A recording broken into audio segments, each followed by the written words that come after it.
was just tweeting about how within the next week or so, some folks may have a little weather-induced whiplash with where we're headed, specifically temperature-wise. Now, in the short term, we're talking about rain, but then later this weekend and into next week, we've got some big-time ups and downs tracking our way. Now, look at the MAXTRACK, and you can see the rain that's been around. We had a pretty good shot go through southern Indiana this morning. Our southern counties had some lighter showers move through.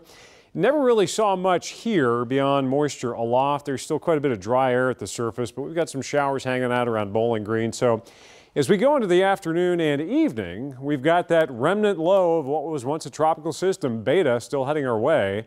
And it's going to pretty much clip southeastern Kentucky later on tonight. So the core of the heaviest rain is going to remain across the deep south today, and then tomorrow transition out toward the Carolinas, some of the heaviest rain, and out through the mid-Atlantic as it slowly pushes east into parts.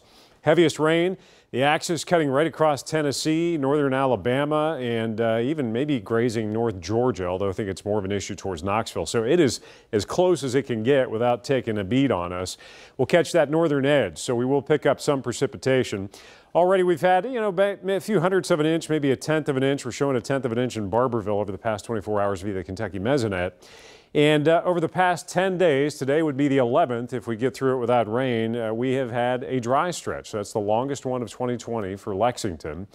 And this rain is likely going to be concentrated southeast like I was talking about. So that's where you're most likely to see the best chance for rain. Later on this evening, overnight, into early tomorrow morning, the low is pretty much pushing northeast and then eventually out of here. And then into the weekend, the temperature starts to rise. But it's going to be fairly limited as far as who sees the best chance for rain. You go north, hardly anything. You head south, you could be talking maybe a quarter to over a half an inch of rain overnight into early tomorrow morning.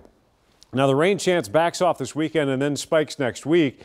And then next week is when things get really interesting. 68 degrees in Lexington. We'll probably have a high on either side of 70 today, but we're going to warm up into the upper 70s to eventually low 80s this weekend. And then look at that, the indication that something else is up next week. We've got what could be a fairly significant cool push coming toward the middle of the end of next week. So we're running about 10 to 15 degrees above normal. Ohio, Tennessee Valley, Great Lakes over the weekend. That's Sunday. Watch what follows it up, and you can just see it unload across the central and eastern United States, that big cold push. Well below average temperatures. Not exactly a massive cold snap, but a big chill for sure. And it could have lasting power. And that's going to be right as we wrap up September and get early October rolling. 70 for the high today. Mostly cloudy, a few showers, mainly southeast. That'll be the case overnight as well. So the farther south and east you go, the more likely the area to get wet. And then tomorrow, we should start to clear things out. So more sunshine for everyone tomorrow. We've enjoyed some nice breaks in the clouds today here in the bluegrass, and it's been more of an issue with the clouds south and east.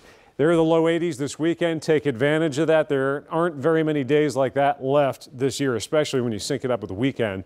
Next week is where things start to really get interesting once again.